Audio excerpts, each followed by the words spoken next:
The galaxy was quiet that night. Star systems burned in the distance like scattered embers, and fleets drifted through the void with slow patience. For centuries, the great empires of the universe had fought each other in endless wars, but there was one name they had almost forgotten. One name whispered only in old records and half-burned archives: humanity. Most believed the species had vanished long ago, wiped out in some forgotten battle. Others thought they had hidden themselves, too weak to face the galaxy's empires. No one truly knew.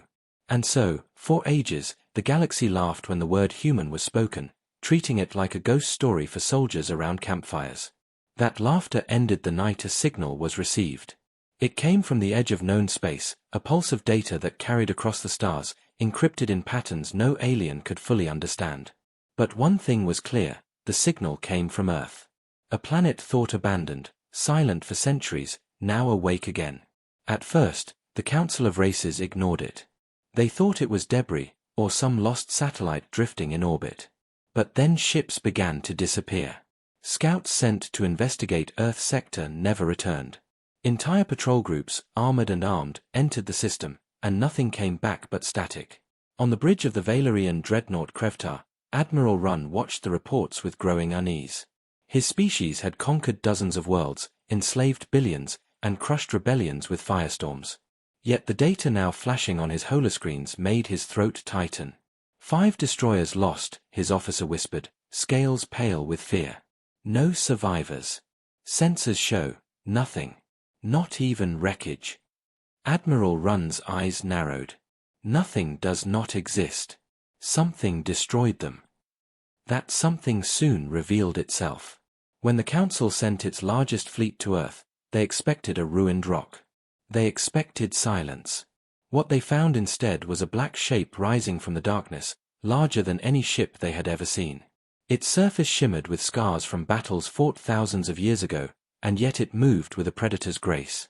The alien captains did not recognize it at first. To them, it was a relic, a strange craft from another age. But deep in the archives of the Council's forbidden history, there were records of such vessels.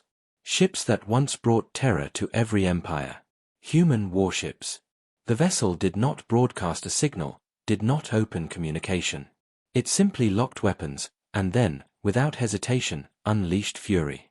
The first volley split a carrier in half, cutting it open like paper. The second tore through a squadron of frigates, erasing them before they could even fire back. Alien fleet scrambled, shields rising, weapons charging, but the human ship fought like nothing they had ever seen.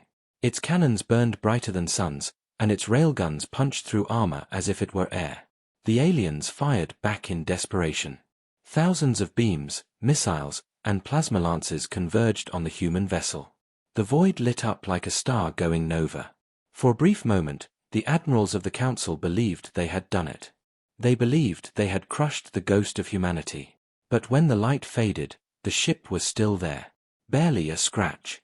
It moved forward, slow and merciless, as though mocking the fleet that dared to challenge it.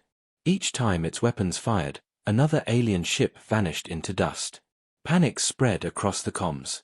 Admirals shouted orders, captains begged for retreat, soldiers screamed as their ships broke apart. The universe had forgotten fear. But now, as they watched one human warship tear apart their armada, that fear returned with sharpened claws. In the council chambers far away, leaders argued in terror. Some demanded to bomb Earth into nothingness before more ships awoke. Others whispered the unthinkable, that perhaps humanity had never been gone at all. Perhaps they had only been waiting. Watching, preparing, and now, unleashing war once more. The galaxy could not believe what it had witnessed. One human ship, a relic thought buried by time, had destroyed an entire fleet without mercy. The news spread faster than light, whispered in every trading hub, every pirate den, every imperial palace. Some called it a myth. Others swore the reports were lies, invented by weaker empires to spread fear.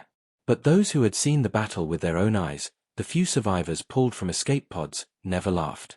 Their voices shook, their eyes wide, as they spoke of weapons that cut through reality itself. The Council of Races met in secret chambers, their voices sharp with panic. None of them trusted one another, yet all agreed on one thing: if humans had returned, they were a threat to everyone. Plans were made. Spies were sent. and fleets gathered in silence. But even as the Council schemed, humanity moved. The black warship that had destroyed the fleet did not vanish into the void. It advanced. Systems near Earth began to fall silent, one after another. Colonies that had once been proud under alien rule now burned. But they did not burn with chaos, they burned with precision. Not a single civilian settlement was harmed. Only the military stations, only the war factories, only the slave-holding fortresses were wiped clean. No one understood. Why would a predator show mercy? Why would a weapon of such power spare the weak? On the bridge of the warship, a voice finally spoke. A human voice, carried across intercepted signals, deep and steady like stone. This is retribution. Humanity remembers. The words rippled through the galaxy like fire through dry grass. Empires that had ruled for millennia suddenly felt fragile. Soldiers who had once marched without fear now hesitated before every order. The ghost of humanity had become real again. Admiral Run of the Valorians sat in silence as he replayed the human broadcast. His fleet was one of the few to survive the first massacre, but he had lost half his ships. He stared at the stars, wondering how one species could wield such power. His officers urged him to attack again, to join with the Council's new armada. Yet Run knew the truth. This was not a war of fleets. This was not a battle of numbers. The humans were not simply stronger, they were something different. Something older. Something the galaxy had tried to bury. Meanwhile, far from the council chambers, in forgotten mining colonies and slave pits, whispers began to spread. Aliens who had lived under the chains of the great empires began to hope. If humanity fought against the overlords, perhaps freedom was possible. Perhaps there was a chance. The council sensed this danger too. For them, the human threat was not only the weapons, not only the ships. It was the idea. The idea that no empire was unbreakable. The idea that humanity, once hunted, now hunted back. So they prepared their counterattack. An armada larger than anything seen in centuries was assembled. Warships from 12 species, thousands strong, equipped with the deadliest weapons the galaxy could build. They believed that no single ship could stand against such force. But when their armada reached the human-controlled sector, the truth shattered them. Because it was not one human ship. It was many. From the shadows of moons, from the depths of dead systems, they emerged. Dozens of colossal vessels, each scarred by forgotten wars, each armed with weapons no alien could understand. Their hulls bore markings not of weakness, but of survival. Ships buried for millennia, now awake. The armada froze. Admirals stared in horror, realizing that humanity had never been gone. They had only been waiting for the right moment. And now the universe understood, the first battle was only the beginning. The war had truly begun. The universe had not seen such silence in ages. Entire sectors stopped moving, trade routes froze, and even pirates abandoned their raids. All eyes watched the borders of human space, waiting for the next strike. The Council of Races could no longer hide their fear. For thousands of years, they had ruled with iron claws, burning whole worlds into obedience. But now, in only weeks, everything had changed. Humanity had returned, and they had come with warships that should not exist. Inside the council chamber, leaders shouted across the great hall. The air shimmered with holograms of the human vessels. Each image showed scars of ancient battles, yet each ship fought with unstoppable strength. They should have been extinct, a Corthan warlord roared, slamming his armored fist against the table. Our ancestors fought them to the edge of death. We buried their fleets in fire. How can they still exist? They hid, whispered a slender Zayari diplomat, her voice trembling. They hid, and they waited. The argument grew hotter, but far away from the council's rage, the humans kept moving. Their fleets did not strike randomly. Each target was chosen with care. They attacked shipyards where slave labor was used. They burned outposts that fueled imperial war machines. They destroyed only the weapons of oppression, never the homes of the innocent. For the first time in living memory, the people of the galaxy began to cheer for a new banner. Not the banners of the council, not the flags of the great empires, but the shadow of humanity cutting through the stars. But the admirals of the council were not fools. They knew mercy could also be dangerous. Mercy inspired hope, and hope was more deadly than any cannon. So, the Council prepared their trap. On the edge of the Shavati Nebula, they placed bait, an old mining station, broadcasting a false distress call. They spread whispers that it was filled with slaves. They knew the humans would not ignore it. And they were right. From the mist of the nebula, a human warship appeared, black against the glowing clouds. Its weapons were quiet, but its presence was thunder. It moved closer, scanning the station, preparing to strike at the Council's supposed prison. Then, the nebula came alive. Hidden fleets powered up, thousands of warships igniting their engines at once. Plasma fire lit the void, missiles streaked like comets, and gravity bombs shook the nebula itself. The trap was sprung, and the hunters had become the prey. For a moment, the Council's admirals believed victory was theirs. The human ship was caught. No escape. No chance. But then the darkness answered. From behind shattered asteroids and broken moons, more human vessels emerged. Not one. Not 10. Hundreds. The Council fleet faltered. Admirals screamed orders, but their voices cracked with disbelief. The nebula turned into a graveyard of light.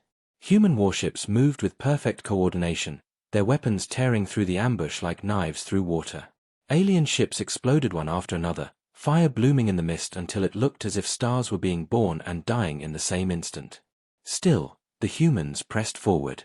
They did not fight with rage. They fought with silence, cold and absolute. No victory cries, no shouts of triumph. Only the thunder of their guns and the cold echo of their broadcast. Humanity remembers. Admiral Runn, watching from the bridge of his flagship, felt his scales crawl with dread. He had seen many wars, but never this. Never a force that struck with both precision and mercy. Never a species that could inspire terror in emperors and hope in slaves at the same time. As the nebula burned, the Council fleet broke apart. Some tried to flee. Some begged for surrender. None were spared, not because humanity sought blood, but because they had given a warning, and the galaxy had not listened. When the last alien vessel fell silent, the humans did not chase the survivors. They turned away, leaving only wreckage behind. Their message was clear: this was not conquest. This was judgment. But as the galaxy watched, one terrifying truth grew louder than all others. If this was only the beginning, what would happen when humanity truly unleashed its full strength? The wreckage of the Shavati Nebula drifted in silence, broken ships glowing faintly as fire consumed their remains. Across the galaxy, news of the ambush and its failure spread like wildfire. Entire armadas had been shattered. The Council had lost more ships in a single battle than in the last 3 centuries combined. For the first time, the rulers of the great empires felt powerless. And yet, humanity did not celebrate. Their fleets did not linger over the battlefield. They moved forward, vanishing into the dark, choosing their next targets with quiet precision. It was not a war of conquest, it was a war of memory. But the galaxy demanded answers. On remote stations and hidden channels, whispers grew louder. Who commanded the human fleets? Where had they hidden for all these centuries? How had they built such weapons? The Council demanded those answers too. In secret, they sent spies to the edges of human-controlled space. What those spies discovered only deepened the terror.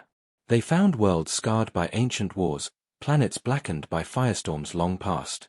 Yet beneath the ruins, there was movement, cities rebuilt, factories alive, training grounds echoing with drills. Humanity had not been extinct. They had been preparing, waiting for the day they would rise again. On one ruined moon, a spy transmitted his final message before his signal went dead. His voice was broken, shaking.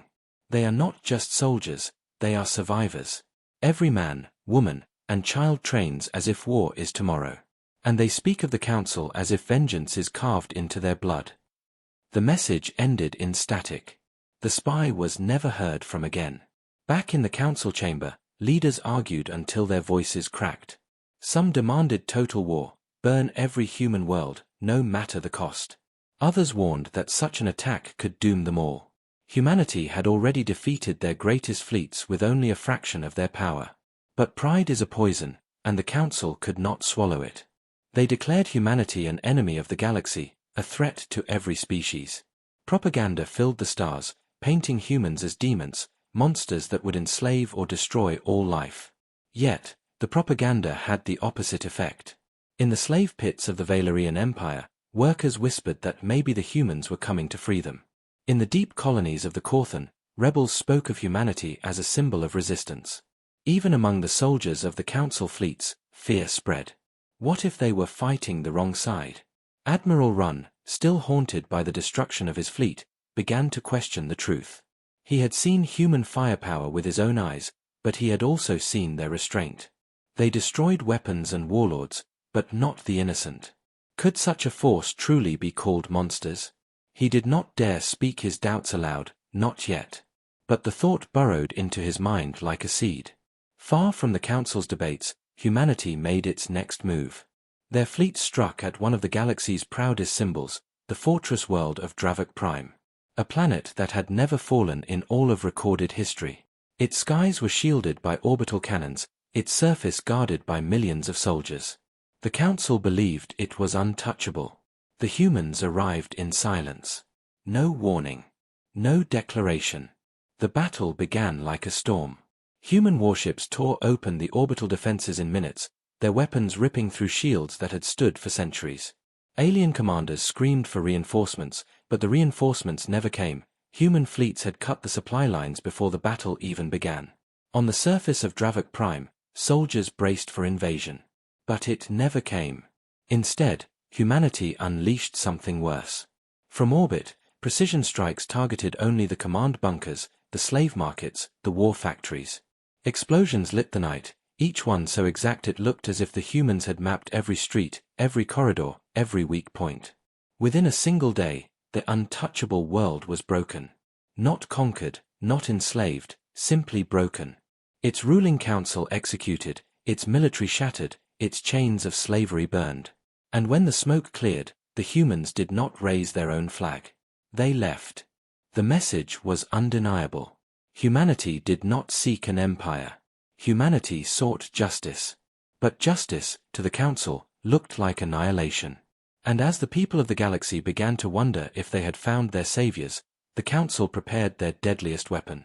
A weapon so old, so forbidden, that even speaking of it had once been a crime. If humanity had awakened from the ashes of history, then the Council would answer with fire older than the stars themselves. The Council had been humiliated. Their greatest fleets shattered. Their strongest fortress broken in days. Their propaganda collapsing under its own lies. But they were not finished. Deep beneath the archives of the Council, locked away for millennia, lay a weapon so dangerous it had been forbidden even to speak of. It was not alien in origin. It was older. Far older. It was a remnant from the First War, the war that had nearly destroyed the galaxy before history was even written. A weapon built not to conquer, but to erase. The Council named it the Eclipse Engine. Hidden on a dead world circling a dying sun, the machine slept. For centuries, it had been kept under guard, sealed in stasis, watched by silent machines that never stopped humming. The Eclipse Engine had the power to collapse stars, to snuff out entire systems in a wave of burning void. No empire had ever dared to use it. No empire had ever been desperate enough. Until now. In the Grand Chamber, the Council's voices trembled as they gave the order. Activate the weapon. Use it against Earth. End humanity before their fire spread any further. Admiral Runn was there when the order passed. His scales grew cold as the words echoed through the chamber. He wanted to speak, to warn them, to tell them this would only bring greater destruction. But his voice caught in his throat. He knew the Council would never listen. Pride had blinded them. Fear had chained them. And so, the Eclipse Engine awoke. The dead world shook as ancient pylons rose from beneath the crust. Black towers pierced the sky, humming with power. The dying sun nearby began to twist, its surface trembling as the weapon's gravity reached out. Energy built, brighter than lightning, louder than thunder. For the first time in 10,000 years, the galaxy's forbidden fire burned again. The Council smiled. Humanity would be ashes. But they had forgotten one truth. Humanity watched. Humanity listened. And humanity remembered. On the bridge of the warship Resolute Dawn, Captain Arden stood silent as his crew decoded the Council signals. Their enemies thought themselves hidden, but humans had long mastered the art of listening to whispers in the dark. The reports came in. The Eclipse engine was active. The Council meant to erase Earth. For a moment, the bridge was silent. Every officer felt the same chill. This was not a weapon of war. This was a weapon of extinction. Then Captain Arden spoke. His voice was calm, but his eyes burned with the fury of 1,000 years. Set course for the Dead Star. Full fleet. If the Council wants to end humanity, we will answer. And so the human armada moved. When they reached the system, they saw the truth. The dying sun pulsed unnaturally, waves of energy spreading like ripples in water. The Eclipse engine towered above the barren world, its black spires clawing at the sky. Around it, Council fleets formed a wall of steel and fire, guarding the weapon with their lives. The trap was set. Humanity had come. Now they would be destroyed. But the humans did not hesitate. The battle ignited instantly. Human warships cut through the first lines of defense, their weapons carving holes in the enemy ranks. Council fleets responded with everything they had: missiles, plasma storms, energy cannons that tore the void apart. The sky lit up as thousands of ships clashed in a storm of fire. But even as ships burned, the Eclipse engine continued to charge. Its towers grew brighter, pulling energy from the dying sun. Soon, too soon, it would unleash its first strike. Captain Arden stood at the command deck, his gaze locked on the monstrous machine. We cannot fight forever. We must destroy the engine. The order went out. A squadron of human warships broke through enemy lines, diving toward the surface of the dead world. Shields flared, armor cracked, but they pressed on. One by one, they fell, until only a handful remained. They reached the planet. They unleashed their fury. The ground cracked, towers shattered, explosions ripped across the surface. But the Eclipse engine endured. Even broken, even burning, it continued to drink power from the sun. On every channel, the Council's leaders laughed. Too late, humans. Too late. Then, the dying sun screamed. The Eclipse engine pulled too much, too fast.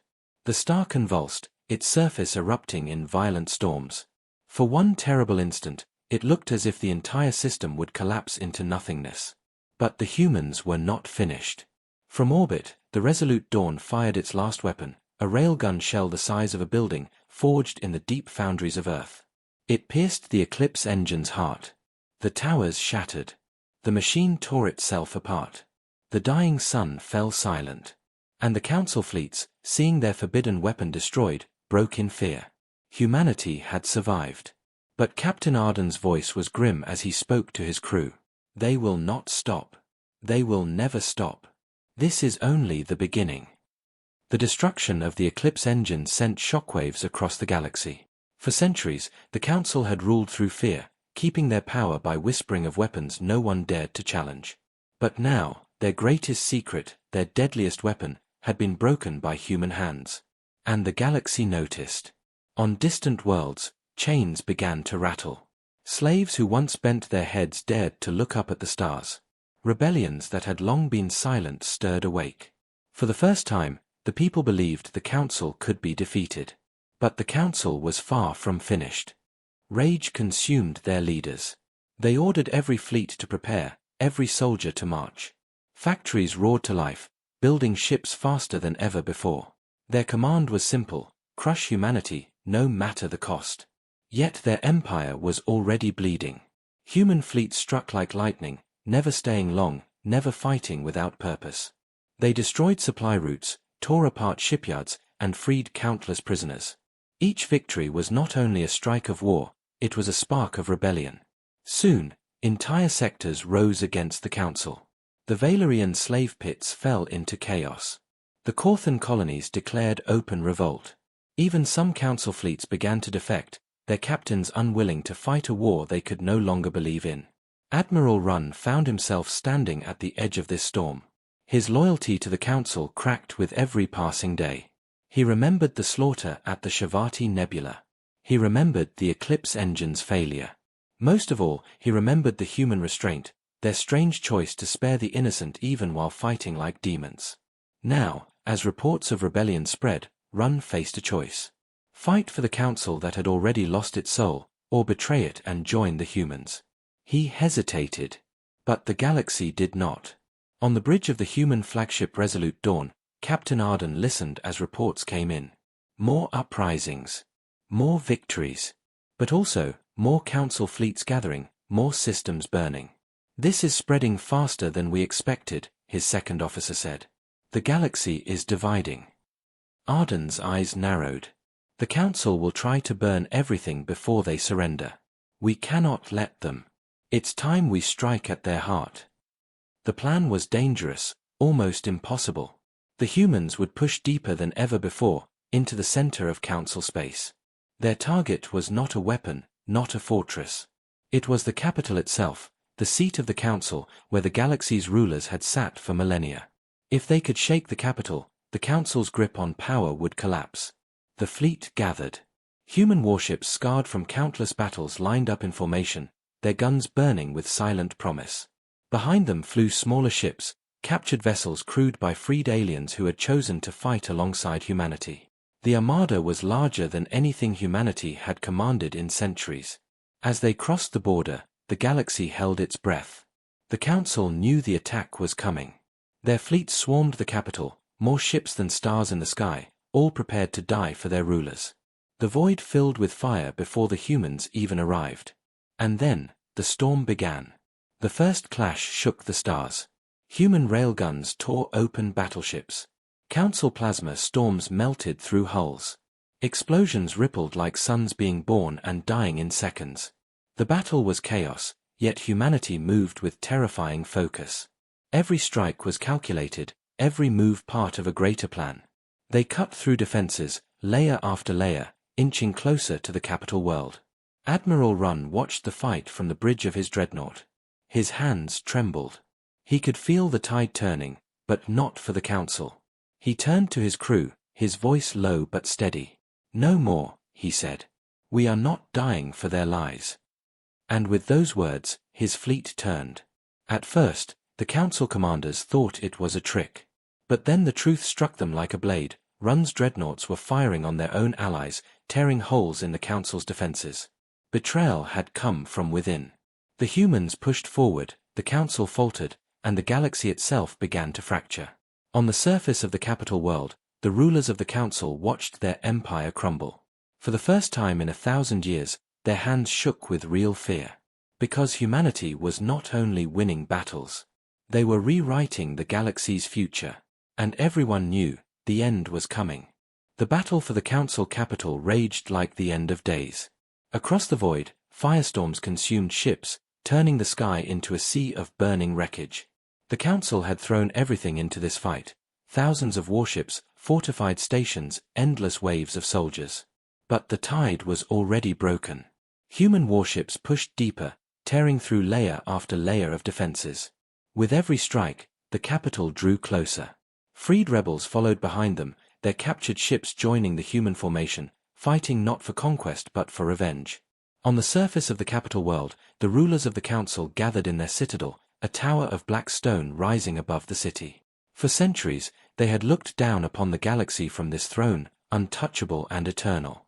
Now, their walls shook as orbital bombardments shook the skies above. Panic filled the chamber. Some shouted to flee, others screamed to fight, but none could hide the fear in their eyes. The humans were coming. In orbit, Admiral Run's dreadnought stood alongside the Resolute Dawn. His betrayal had shattered the council's lines, but it had also made him a traitor to his own kind. Still, he felt no regret. For the first time in his life, he was fighting for something greater than orders, for freedom, for truth, for justice. On the bridge of the Resolute Dawn, Captain Arden gave the order that would end an age. Break the citadel. The fleet moved as one. Precision strikes cut through the last orbital cannons. Human drop ships, black and silent, descended through the burning skies. Soldiers in armor forged on Earth touched down on the council capital for the first time in history. The city was chaos. Fires raged, sirens wailed, and soldiers loyal to the council fought desperately in the streets. But the humans advanced like shadows, unshaken by the storm around them. They were not here for conquest. They were here for the rulers. Inside the citadel, The council leaders listened to the thunder drawing closer. Walls cracked. Guards fell. The great doors trembled as explosions echoed outside. Then, with a sound like the end of the world, the doors shattered. Human soldiers stepped inside, weapons raised, their visors reflecting the terrified faces of the council. At their center walked Captain Arden, his armor scorched from battle, his voice steady as stone. For the first time in history, the rulers of the galaxy looked into human eyes, and saw no fear. One of the council leaders tried to speak, his voice shaking. You cannot destroy us. If you kill us, you will become us. You will rule by fear, just as we did. Arden's gaze did not waver. His voice was cold and sharp. Humanity does not rule by fear. We end it. With those words, the citadel fell. The galaxy watched as the council's rulers were dragged from their thrones, their voices silenced forever. Across the stars, chains broke, prisons opened, banners burned. The age of the council was over. But humanity did not claim their throne.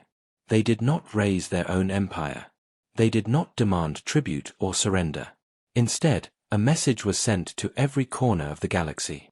A message that would echo for ages. This war was never for power. It was for memory. The council tried to erase us, but humanity remembers. And now, so will you. No empire shall rule by chains again. If you enslave, if you conquer, if you rise through fear, we will return. We are humanity. And we have learned war. The words burned brighter than any weapon. They were carried on every signal, repeated in every language. The galaxy did not hear the voice of conquerors. It heard the voice of survivors, of predators who had turned their fury into justice. In the months that followed, rebellions swept the stars. Freed worlds built their own councils, their own choices. For the first time in millennia, the galaxy tasted freedom. And though human fleets withdrew into the dark, none forgot their warning. Because now, whenever a new empire began to whisper of chains and conquest, they looked to the stars and remembered the black ships that came from the void. They remembered the war that ended fear. They remembered humanity.